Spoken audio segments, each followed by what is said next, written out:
la nefrología, no sé por qué, porque ahora unos temas intentamos siempre tratar de hacer las cosas un poco más laxas. Entonces, la pregunta viene usualmente es un concepto de cómo clasificamos las enfermedades en el riñón, y eso ustedes lo han hecho ya en semiología.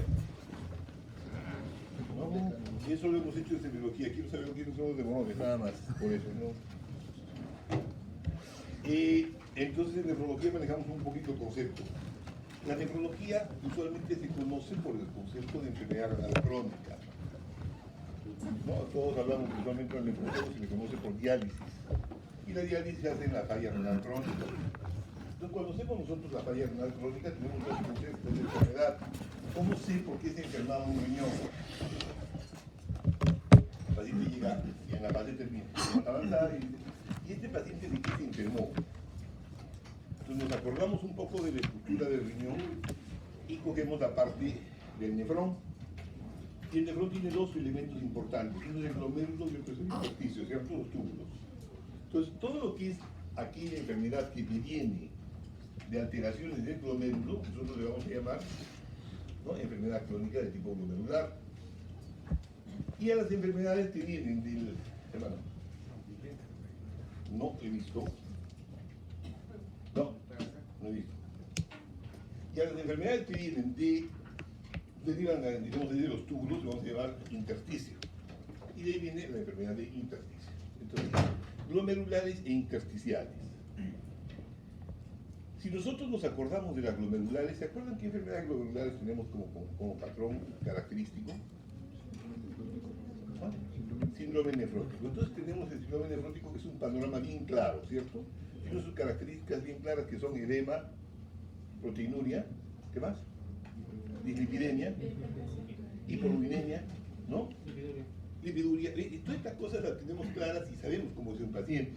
Entonces, si viene un paciente con falla renal crónica, que tiene edema, ¿no?, que tiene hiporubinemia, rápidamente podemos elucubrar que viene de un daño glomerular, ¿cierto?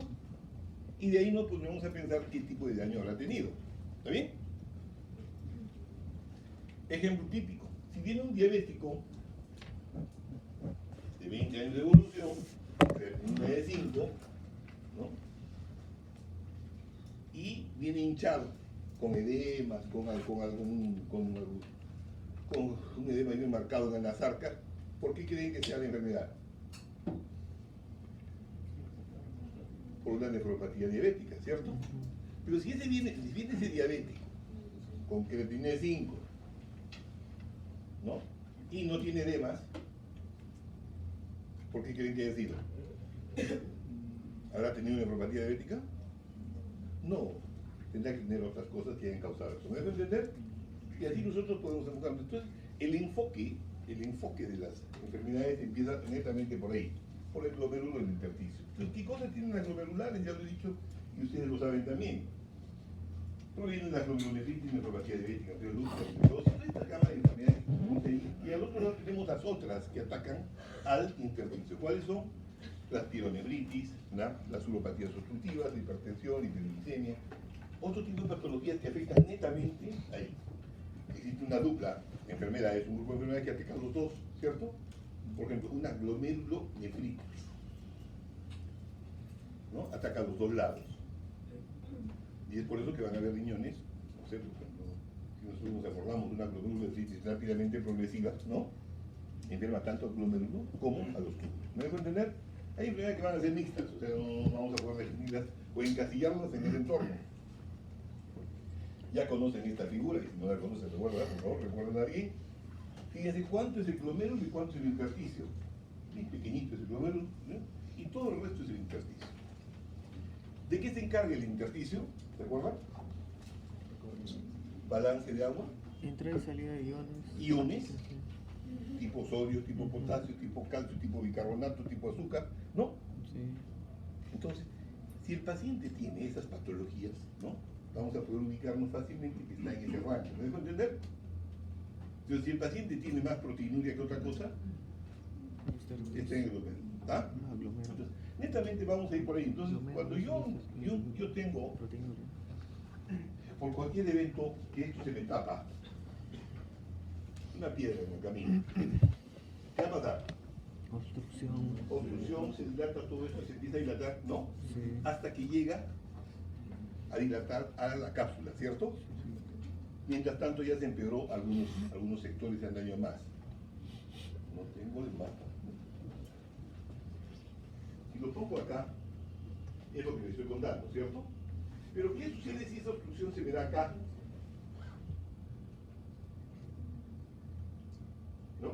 El daño va a ser más marcado en el proximal, ¿cierto? Sí. ¿Y qué pasa en el proximal? Algunas alteraciones específicas que nosotros vamos a tener que conocerlas para decir, ah, no, este paciente debe tener un problema de esa índole. ¿Está bien? O sea, la idea es un poco de ubicarnos, no es otra cosa.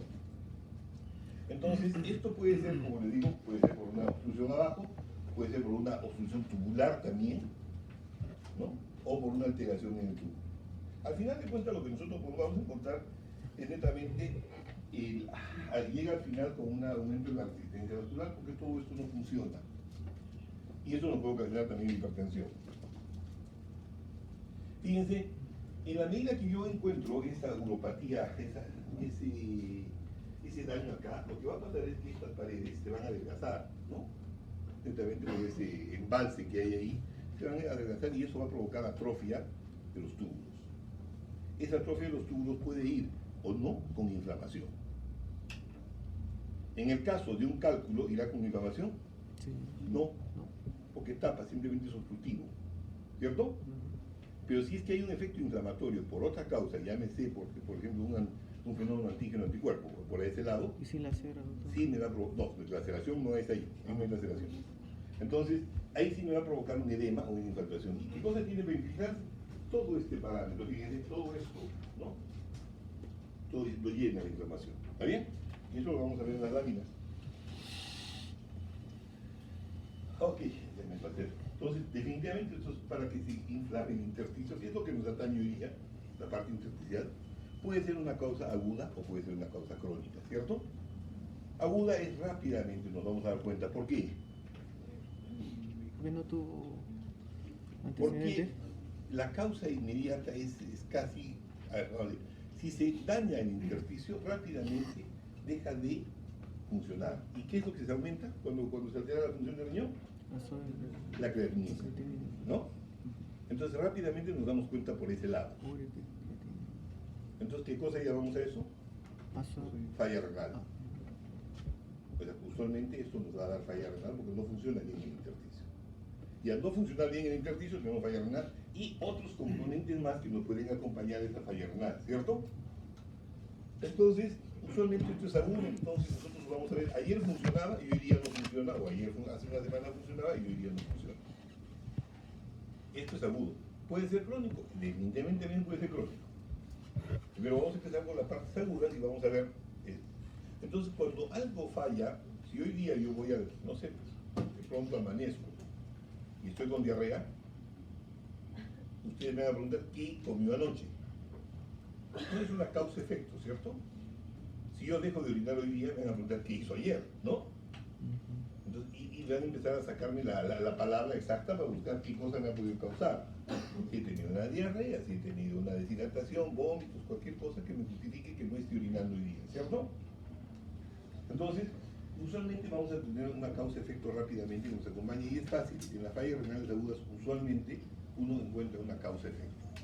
Por ese lado tenemos que ir. Como toda falla renal aguda, ustedes saben de que normalmente puede volver a su sitio, ¿cierto? Es una de las características de la aguda. Una falla renal aguda revierte, ¿no? Lo que es contrario a la crónica, ¿cierto? Una RC no regresa. Es irreversible. Es la característica de la falla renal crónica, ¿no? Progresiva, persistente e irreversible. El daño provocado en un intersticio en forma crónica, ¿no? No se arregla. Entonces tenemos que tener ese parámetro. Ya con esa diferencia que tenemos entre aguda y crónica, ya podemos nosotros buscar alguna cosa más del tema. ¿Cuál es la definición? Cae por su propio peso, ¿cierto? Y es una nefritis intersticial aguda, ¿qué cosa es? producto de la función renal, ¿cierto? Reversible. Frecuentemente reversible, ¿no? ¿Causado por qué? Por efectos inflamatorios. Entonces, cuando hablamos de nefritis, usualmente, ¿cuál es la palabra que nosotros asociamos cuando termina con itis? Inflamación, ¿cierto? Ahora, esto puede ser inflamación, esta inflamación puede ser un predecesor de una infección, ¿cierto? O sea, también puede ser eso, o sea, una infección a inflamación. Pero también nosotros conocemos como una reacción de hipersensibilidad. Entonces tenemos los dos fenómenos. Puede ser tanto inflamatorio infeccioso, ¿no? O tanto inflamatorio hipersensibilidad. ¿Está bien? Dos cosas. Causa frecuente de esto de falla renal aguda en la comunidad que tenemos. Volvemos a la estadística que hicieron el año pasado en tecnología. ¿Es frecuente la falla renal aguda? Alguien en su casa dice, oye, tengo falla renal aguda. ¿No? No. Tendrán faringitis, tendrán un montón de cosas, pero falla renal aguda no la tiene. Es más, los pacientes ni siquiera la saben. Entonces, ¿dónde vemos nosotros las fallas renales agudas? Usualmente en hospitales, en pacientes críticos. Por eso es que la mortalidad de estos pacientes es alta. Un paciente con falla renal aguda tiene una mortalidad del 50%, más o menos. ¿Por qué? Porque la vemos en hospital, ¿no? ¿Qué frecuencia tiene? Bueno, podemos decirle en hospital, porque en la calle tenemos 1% probablemente, no es mucho. Usualmente llegamos hasta un 3%, yo podría decir máximo en parámetros normales de falla renal aguda. Pero es frecuente, sí es frecuente de que muchas veces no llegamos a saber la causa de la falla renal aguda. Estamos frente al paciente, se le subió la creatinina y no sabemos si fue por A, por B o por C. Puede ser la droga, puede ser la infección, ¿no? Puede ser, no sé, pues algo más, que le digo, los sueros, antibióticos, alguna cosa que le dieron al paciente, y al final hace falla renal aguda y no la sabemos. Cuando existe una falla renal aguda sin causa determinada, ¿se procede a qué? A una biopsia. Y en las biopsias usualmente sí encontramos con la nefritis intersticial como, diremos así, como causante de esto. Y a partir de ahí tenemos que regresionar a buscar qué cosa sigue. En la falla renal crónica, ustedes también entienden, o se revisaron de que había que hacer, cuando uno no tiene la causa de la falla renal crónica, hay que hacer una biopsia, ¿cierto? Porque no sabemos. Y en ese también hay que, o sea, se hace la biopsia, o sea, normalmente uno va a la biopsia con algún camino digerido. Pero, en muchos casos, de la biopsia tienes que regresar, ¿no? Para buscar un diagnóstico. ¿Me dejo entender? Ok, entonces bajo esa frecuencia, eso solamente puede ser frecuente en el concepto. ¿Cuál es la causa más frecuente de falla renal aguda por nefritis intersticial? Usualmente son las hipersensibilidades, ¿no? A drogas, ¿no? La gente es alérgica a muchas cosas, ¿cierto? ¿Cuántos alérgicos hay acá? 1, nada más, 2, 3, 4, 5, estamos dando acá, somos 50 serán en la clase, ya estamos dando un 10%, miren, población joven, teóricamente sana. Y si hago una encuesta más así, ¿alérgicos a qué? ¿A drogas? ¿Alguno? ¿Marihuana? ¿Coca? ¿No? Ahí eso no hay alergia, ¿no? Sí hay alergia, por si acaso, ¿no? Anfetamina. O sea, ¿a qué son las, usualmente a qué suele? ¿Cómo es que sabemos que somos alérgicos o no? Porque hemos tenido que usar eso. La pregunta es, en mis tiempos, y se los digo así sin tratarme mucho, hace muchos años, nadie era alérgico a la aspirina. A esa edad, a los 20, 25 años que tienen ustedes, nadie era alérgico, porque nadie le dolía la cabeza. De verdad, ahora ustedes toman aspirina. ¿Quién no ha tomado aspirina? Antidepresivos. No, todo el mundo ha tomado una aspirina por cualquier motivo, ¿cierto? ¿Nunca? ¿Seguro? Bueno, entonces esos son los buenos, ¿no? Todavía no sabes si eres alérgico a la aspirina, ¿no? Entonces a eso voy, o sea, la gente hoy en día encuentra muchas pastillas, ¿no? Por doquier. Alérgicos, o sea, nosotros encontramos alergias usualmente porque usamos los productos. Mientras tanto, no sabemos si somos alérgicos o no. Entonces, es raro encontrar en gente joven alergias, pero ya estamos encontrando, pues la gente se pepea. Dolor de cabeza, ¿no? Cualquier cosa, aspirina, Panadol, cualquier cosa, y empieza a tomar ibuprofeno, lo que sea, y empezamos a encontrar alergias. Lo digo, tengo hijos también y igualito han pasado, o sea, no es que antes no había tanta aspirina. Ustedes van a Estados Unidos y encuentran como los medicamentos estos en frascos de 500, de 1000, ¿cierto? La aspirina viene en frascos de 500, ¿no? Ibuprofeno, una cosa así. Como caramelo. Como caramelo, así es. Entonces, el concepto de alergia va en función de cuánto lo usen o cómo lo usen o de sensibilidades previas. Tenemos hoy en día más fenómenos alérgicos que antes, de verdad. La gente es más sensible, no solamente a las expresiones lingüísticas, sino también a las drogas. Usualmente fármacos. ¿Ustedes conocen la penicilina? Sí. ¿Y la han usado alguna vez? Sí. Sí, a ver, ¿cuántos han usado penicilina? ¿Cuántos han recetado? No sé si recetado o aconsejado, ya vamos a decir. Yo sé. ¿Has usado? Sí. ¿Alguien ha tenido faringitis acá? No, nunca. Sí han tenido, ¿cierto? Sí. ¿Y les han dado penicilina? ¿Sí? Ah, raro, de verdad. La penicilina ya no se usa en el mercado. Ya no hay. ¿Qué cosa hay? Yo sé cuando era niño. Cipro, no, o levo, o céfalo, ¿no? No, esas cosas ya no hay. Antes, la penicilina era usada al por mayor. La gente joven era la que más usaba penicilina. Ustedes conocen las enfermedades venéreas, ¿no? ¿Han escuchado hablar del chancro? ¿Con qué se curaba la gonorrea? Penicilina. Todo el mundo, todos los jóvenes, no existía preservativo, no existía nada, entonces el chancro era una enfermedad epidémica o endémica, como quieran hablar.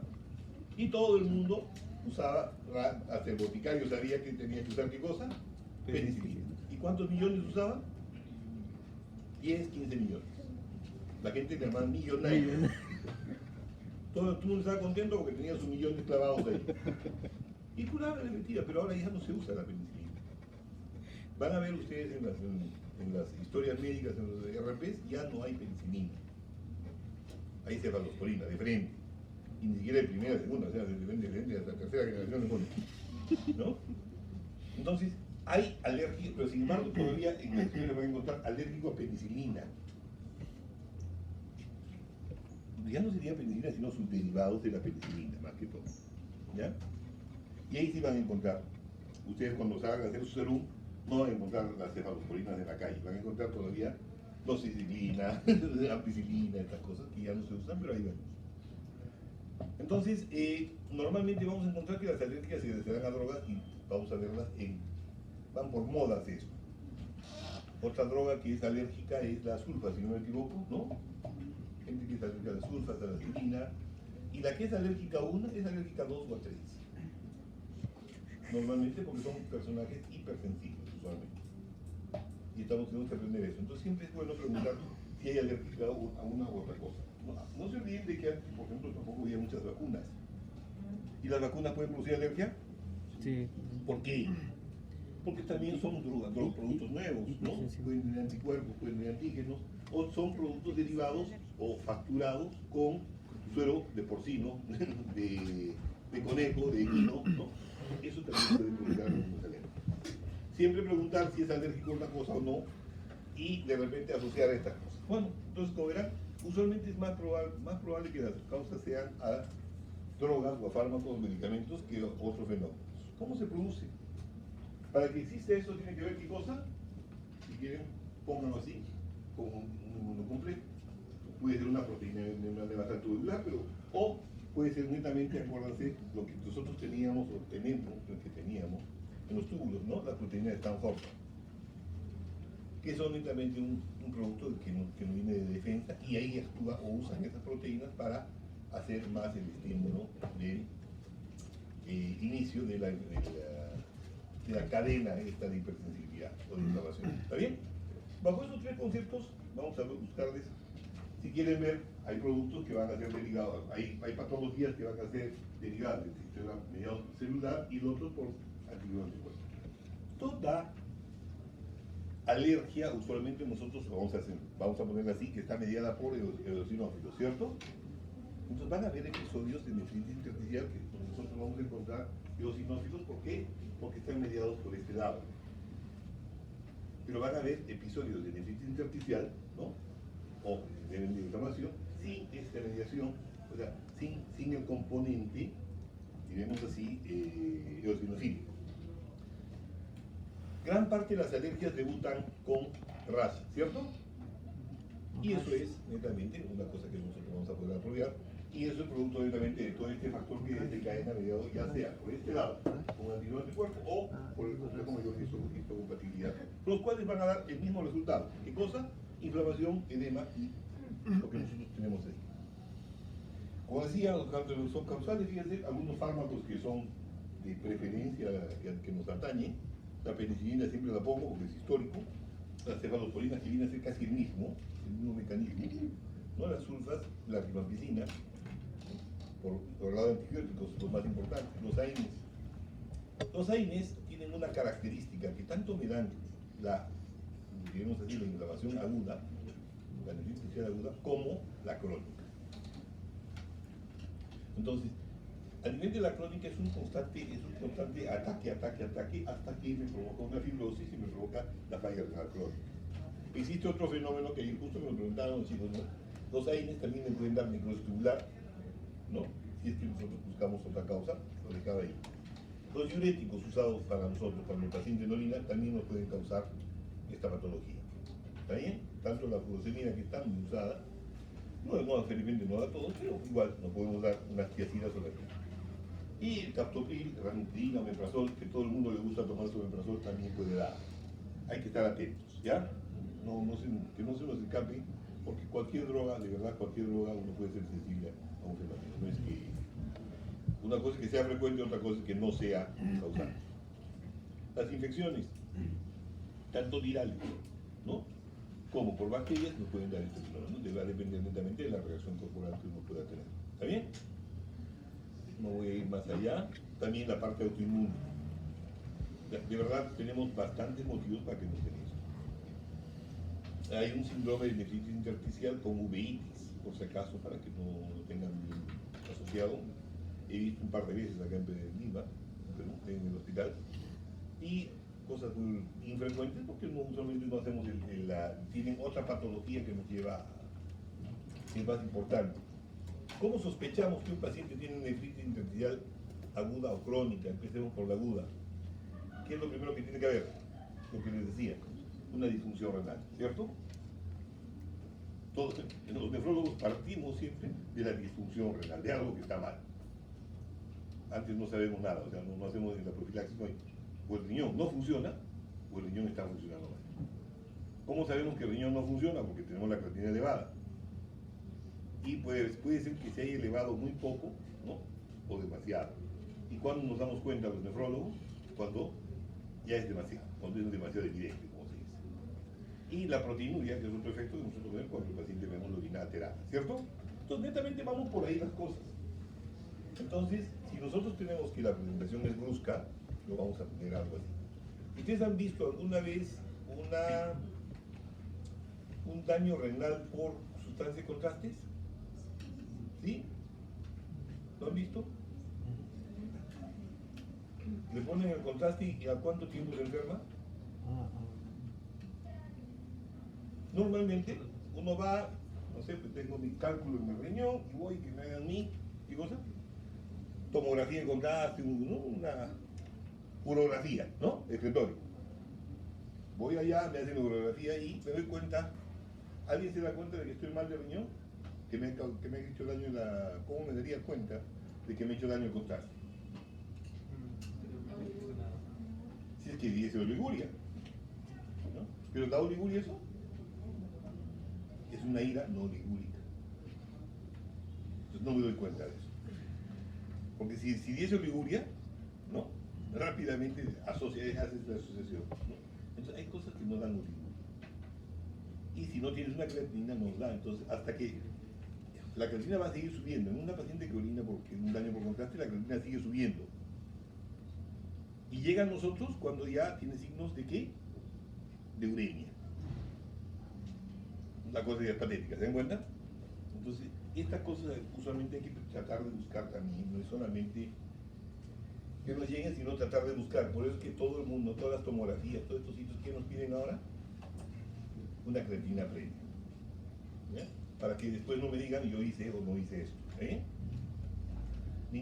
En toda tomografía que os encontraste, sustancias, procedimiento radiológico que os encontraste, no, el radiólogo no los deja pasar si ustedes no tienen una creatina en la mano. ¿No? Cuando la cosa es paulatina, la verdad es bien difícil saberla. Porque les decía, si el paciente tiene creatina en uno, dos, tres, no nos damos cuenta y hay que investigarla y hay que tratar de buscar. Lo que les decía a comenzar, si hay una lesión glomerular, tenemos algunos patrones, y si hay una lesión de subintersticial, tenemos otros patrones. Una de las cosas que nosotros tenemos para ver la función renal es la orina, ¿cierto? Entonces, en base a la orina yo puedo decidir si es que este paciente tiene un daño u otro daño. Entonces la pregunta es, y lo dije antes ya claramente, si yo tengo proteínas en la orina, ¿no? Y es una proteinuria masiva, ¿dónde está el daño? En glomérulo. Si la proteinuria no es masiva, puede estar en el intersticio, ¿cierto? Entonces, ¿estos pacientes tendrán proteinuria? Pueden tener. No rango nefrótico, así es. O sea, va a salir proteínas en la orina, pero no en un rango nefrótico. ¿Está bien? ¿Qué otra cosa se maneja en el túbulo intersticio? La glucosa, ¿cierto? Entonces, ¿este paciente tendrá glucosuria? Sí. ¿Qué otra cosa se maneja en el intersticio? El bicarbonato, ¿cierto? Entonces, ¿normalmente se bota bicarbonato? No, entonces tendremos bicarbonaturia, pero nadie dosa bicarbonato en la orina, entonces, se nos va. Pero sí nos damos ¿qué? pH. Entonces vamos a ver el pH alterado. ¿Está bien? Entonces, ¿ustedes conocen el examen de orina? Sí, lo han visto. ¿Qué es lo primero que dicen arriba en el examen de orina? El resultado. ¿Qué? ¿Qué dice? Densidad. Densidad. ¿No será útil? Sí. ¿Por qué? Osmolaridad. O que concentra, ¿cierto? Entonces, ¿cuál es la densidad de orina? ¿Recuerdan? 300, 600. ¿Cuánto? Densidad. Densidad. 1010 a... No, entonces teóricamente va de la mínima concentración que se puede, que es 1005, a 1035, o 1005, más o menos. O 1.0, ¿no? No es 1000, sino es 1.005. ¿Por qué? Porque 1 es la densidad del agua destilada. Él no puede, el riñón no bota agua destilada. Tiene que encontrar con algo más. Entonces, nosotros hay una palabra que nosotros decimos que es isostenuria. ¿Me diga qué es eso? Es cuando el riñón no tiene la capacidad ni de concentrar, ni de diluir. O sea, bota con una cantidad de y eso se llama isostenuria. Cuando el riñón pierde la capacidad de concentrar, puede existir esta poliuria. Porque el riñón ya no concentra, va botando. El azúcar que va tomando, ¿no? Que va saliendo, sigue jalando agua.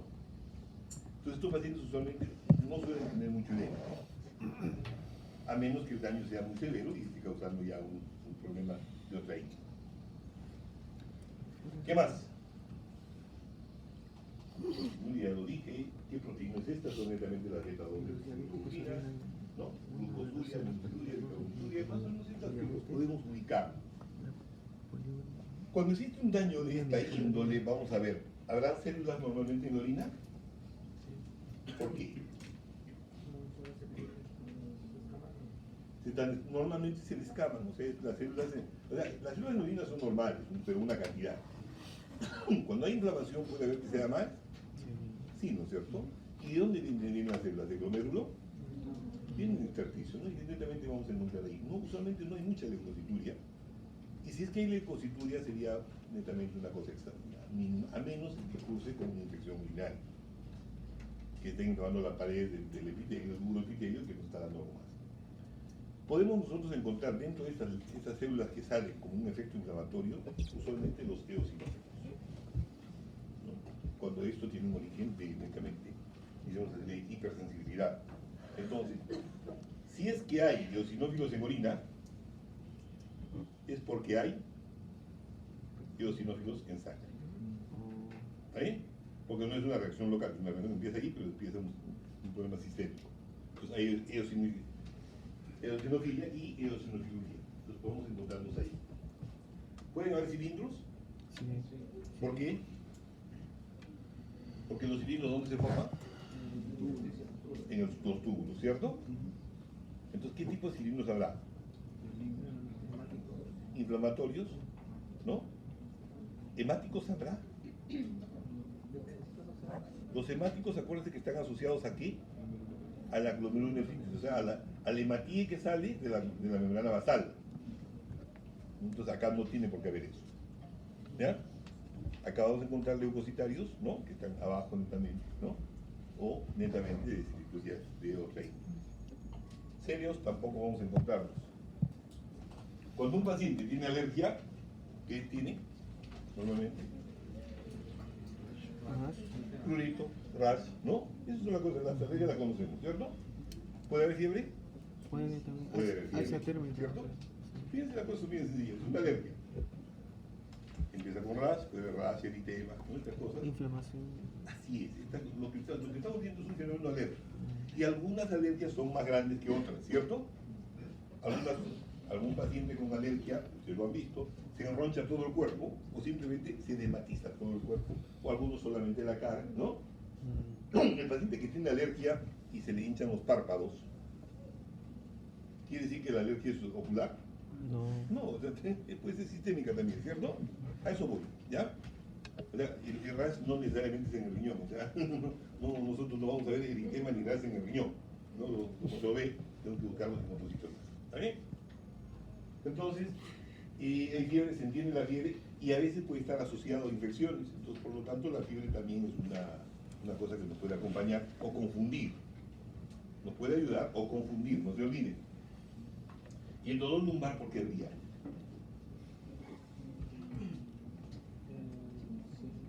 ¿El riñón duele? No. No duele. La cápsula. ¿Y por qué tendría que doler la cápsula? Por la inflamación. Así es, el aumento del tamaño provocado por el edema local, Estira. ¿no? Distiende Distiende. y provoca un dolor sordo, no es un dolor cólico, no es un cólico renal, Ah. ¿ya? No es un cólico renal, el cólico renal es otra cosa, esto es un dolor lumbar, por eso lo pongo aquí, ¿ya? No lo pongo como cólico, no lo pongo como dolor renal, ¿no? Sino es un dolor sordo que nos confunde, porque puede confundir con otras cosas más también, ¿no? No es que hay que tenerlo en cuenta, perdón.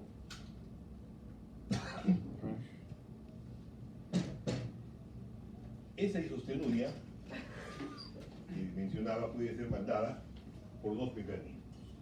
La poliuria o la polidipsia.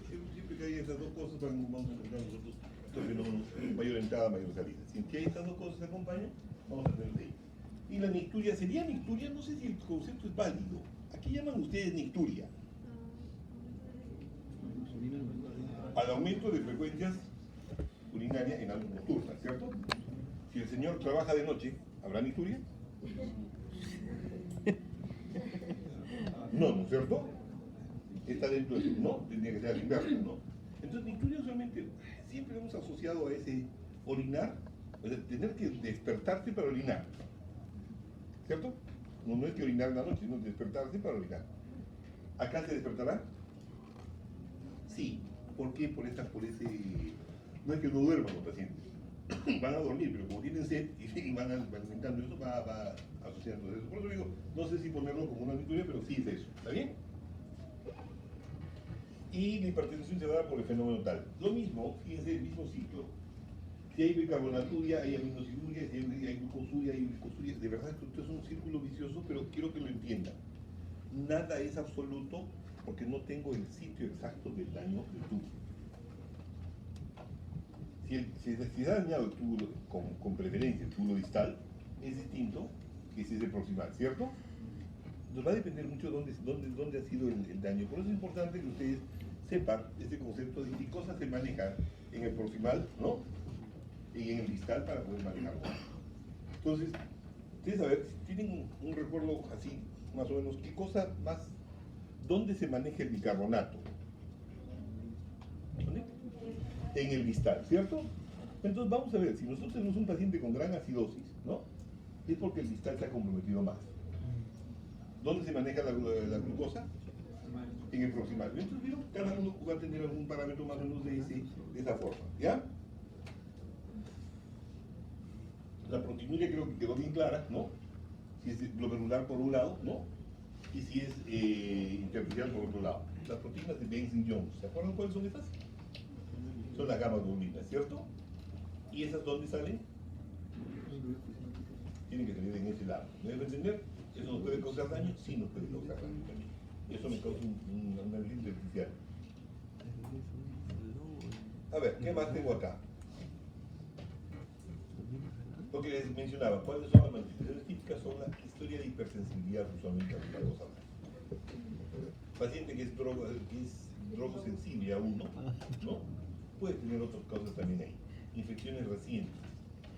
Usualmente buscar la toma del antibiótico previo del paciente. La fiebre tiene que aparecer, podría o no aparecer si está asociada a fiebre o si es posfiebre, como digo. La hipertensión puede estar presente. ¿Ustedes se acuerdan cuáles son los mecanismos de la hipertensión? Justamente son glomerulares, ¿se acuerdan? ¿No? ¿O son los efectores?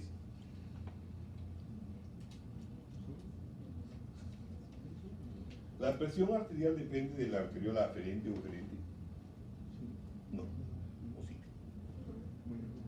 O sea, es el sitio de acción de la renina-angiotensina. ¿De dónde se producen esos dos? Los túbulos. Ajá, sí. ¿Entienden? Sí. Una cosa es que el efector sea en el glomérulo, ¿no? La arteriola aferente y la eferente juegan con la pero juegan en base a la producción de renina-angiotensina. En los túbulos, sí. Ahí se produce el daño, por eso, en la mácula, que nos va a provocar el efecto de ahí, dependiendo de dónde está atacando más. La falla renal tiene que haber. ¿Cómo medimos la falla renal? ¿Se acuerdan? Con la excreción fraccionada de sodio, ¿cierto? Decimos si hay falla renal o no. ¿Se entiende eso? Sí, Luis. Si yo tengo un paciente con creatinina de 5, por así decirlo, de un momento a otro, ¿cómo espero que sea? Vamos a ver. Si el riñón está malo, ¿habrá sodio bajo o sodio alto? ¿En la orina? En la orina. Alto. Está... Cuando yo tengo un paciente con una creatina de 2 o 3 y está deshidratado, ¿cómo está el sodio en la orina? Bajo. ¿Por qué? Porque el riñón funciona, ¿cierto? Todavía agarra y aguanta, me aguanta sodio. Entonces, o sea, si yo encuentro alto en la orina, el sodio en ese rango, digo que el riñón ya está fallado. ¿Está bien? Entonces, por eso que la excreción fraccionada de sodio me sirve como así es, una cosa rápida que voy a decir, acá estamos. La hematuria convulsiva, la episturia, la eso, la misión clínica, ¿van a ver? ¿La ecografía me servirá? ¿Para qué? Sí, para ver, sí. ¿Decir que el riñón es grande me dice que tiene nefritis intersticial? No. ¿Decir que es chico? ¿Te das cuenta? O sea, solo no me sirve. ¿Me puede dar el indicio? Sí, ¿no? Si yo tuviese una previa antes, nadie tiene una ecografía antes de la nefritis y después de la nefritis, a menos que esté hospitalizado por otra cosa, pero normalmente sí me puede dar eso, ¿no? Lo que sí me va a ayudar a que si es crónico o es agudo, ¿no? Pero sí tengan esa idea, ¿ya? No es que me sirva, o sea, no es una cosa que me puede ayudar, pero nada.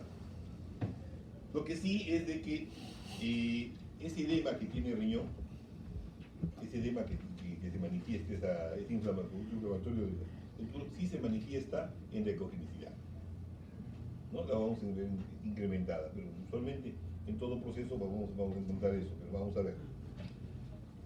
El diagnóstico lo hacemos usualmente con biopsia renal, no hay otra forma. O sea, nosotros podemos decir que el paciente tiene alergia, tiene rash, tiene edema, ¿no?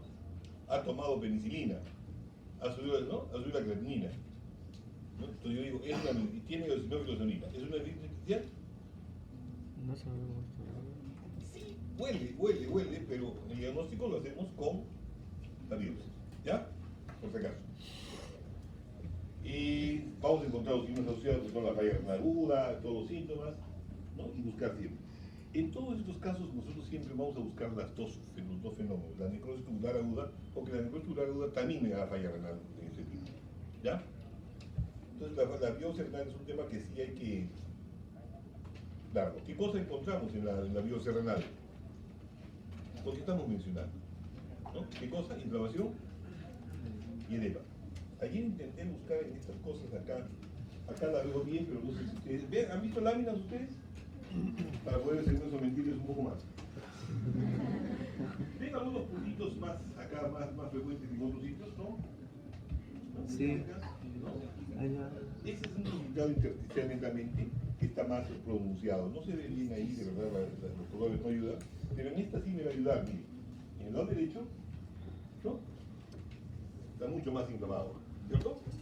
Que en el lado izquierdo. Hay mucho más puntitos, si lo quieren ver, más células en el intersticio. Ven unas células grandes, al otro lado también acá. Acá igual, miren. Acá sí pueden ver un poquito que me ayuda, ¿ven? Unas células de otro color, los eosinófilos. O sea, usualmente también debemos encontrar los eosinófilos en el riñón. Y algunas células grandes, fíjense este glomérulo cómo está, ¿no? Se ve también un poquito más grande, más inflamado. Y acá nosotros también vemos algunos inflamatorios allá, fíjense en el lado izquierdo. Y acá se ve, no se aprecia muy bien, hay unas células que nos dan lo que sería unos cambios de granulomatosis, que también se pueden dar en este. Entonces acuérdense para que nosotros vamos a entender eosinófilos, inflamación, granulomas y células grandes. Listo, ¿ya? Cosas que nosotros vamos a encontrar rápidamente en estos casos. ¿Qué hacer? ¿Cómo se maneja? Lo mismo que como se manejaba una falla renal aguda. ¿Qué se hace con una falla renal aguda? Lo primero, estabilizar al paciente, ¿cierto? ¿Y qué más hacemos? Prevenimos que no se nos complique, nada más. El paciente que tiene falla renal aguda va a ir a diálisis siempre y cuando se me complique. Entonces, ¿qué cosas tengo que prevenir? La complicación. ¿Ustedes se acuerdan cuáles son las causas de ingreso a diálisis? Uremia, edema agudo de pulmón, hipercalemia y acidosis metabólica. ¿Puedo prevenir esas cuatro cosas? Sí. ¿Puedo prevenir el edema? Sí. ¿No? ¿Cómo? ¿Restringiendo líquidos? ¿No? ¿O dando diuréticos? Eso tengo que hacerlo yo. El paciente no lo va a hacer. ¿Puedo prevenir la acidosis metabólica? Sí. Sí, dando el bicarbonato, ¿no? O manejando eso, ¿cierto? O no generando más bicarbonato. ¿Puedo prevenir la hipercalemia? Sí. Sí, evitando el aporte, ¿cierto? Entonces, no quiere decir que lo prevenga. Puedo, pero no quiere decir que me resulte, que me dé resultado. Porque pese a todas estas cosas, el paciente puede ser que también entre a diálisis. ¿Está bien? Entonces, estas cosas las podemos manejar. ¿Y cómo manejamos la uremia? ¿Cómo prevenimos la uremia? ¿Se acuerdan? Bueno, esto molesta.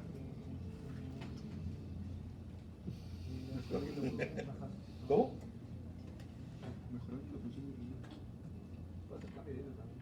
Cambio de dieta.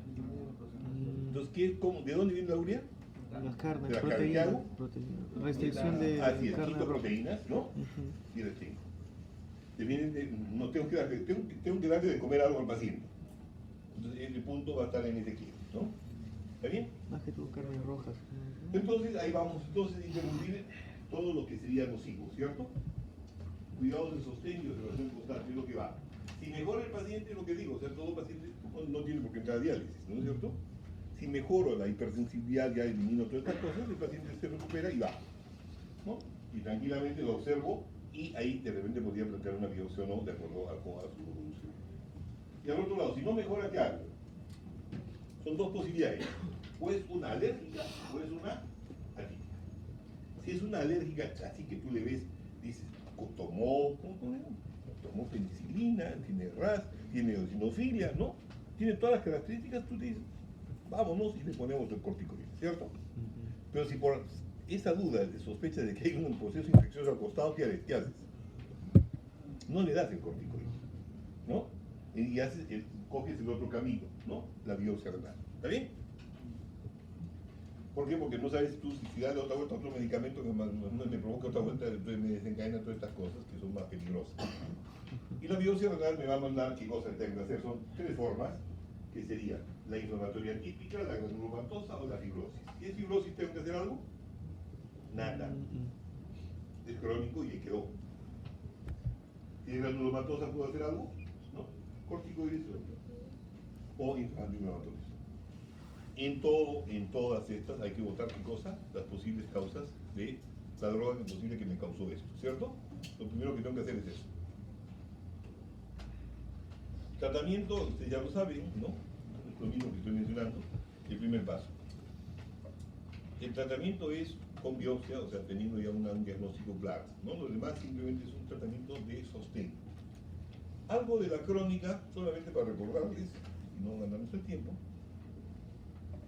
Las administraciones son de la misma índole, de todo tipo, lo único que varía qué cosa es el tiempo de instalación. No hay otra cosa más, ¿ya? Que me provoca los daños que yo veía en la, digamos así, pues.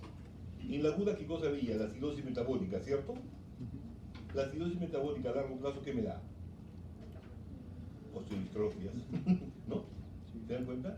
La alteración mala del calcio, ¿qué me da? ¿No? Alteraciones del calcio a largo plazo. Nefrocarcinosis, sí. Todo lo que nosotros vamos a ver en la parte aguda, ¿no?